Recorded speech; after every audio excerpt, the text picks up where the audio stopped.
I want to start with my favorite part of the movie, which was the music.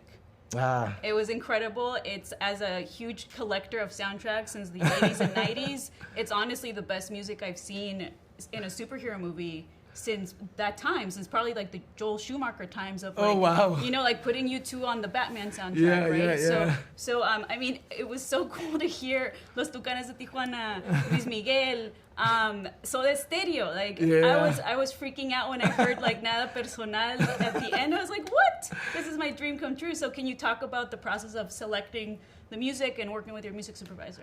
Well, when I first got the project, I think one of the first things that I did was create a playlist Okay. of what would each of the characters listen to in their phones, right? Okay.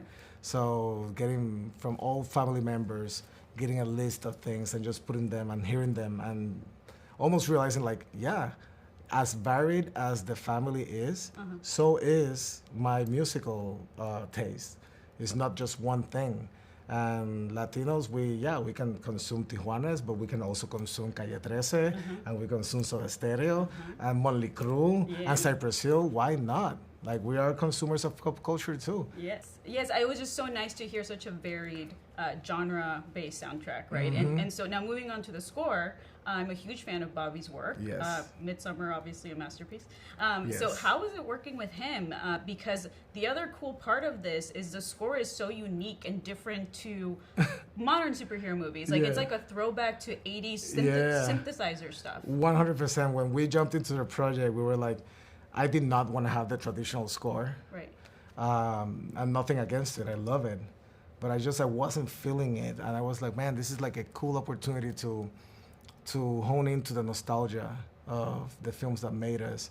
And what would be this version of a superhero movie if we embrace the Tangerine Dream synth of it all? You know, like, how can we play homage to that sensibility that moved us in our childhood with movies from the 80s and the 90s?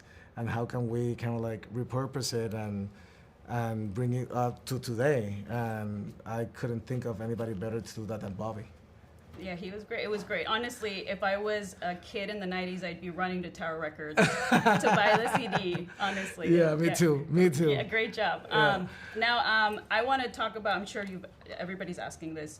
Let's talk about your feelings now. So, My feelings. How do you feel being the captain of the first live-action Latino superhero movie?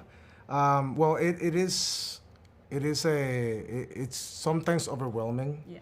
Of course, and at times, not at times. I think most of it, the time is very humbling when you frame it that way. Because my only hope is to like inspire people and to get people excited for the movie, of course, and for the character of Beetle and for the Reyes family, which is like a representation of all our family members in a way. We want to do right by them, and we also want to do right by the people that came before us, which we want to honor with this movie as a love letter that it is to family. But also, like, you know, it being what it is, I think that ultimately what I feel is immense gratitude, 100% immense gratitude. And, you know, as an optimistic myself, I hope this just opens doors for other people from disenfranchised communities, from different demographics around the world to get inspired and empowered to tell their own stories. And maybe, you know, if everything goes well with the movie, you know, that the studios can also see outside the boundaries and start to reach out to other people who have different lenses in which they view the world. Maybe we can make every story diverse and unique. Like, it doesn't have to be diverse in terms of like just race or anything like that. I mean diverse in points of views, in sensibilities that I think enriches us. That's why, you know, at least I learned to love Korean cinema, and I am not Korean, you know, but still there's a sensibility that speaks to me. Yes. And there's exchange of ideas that I think make us better people.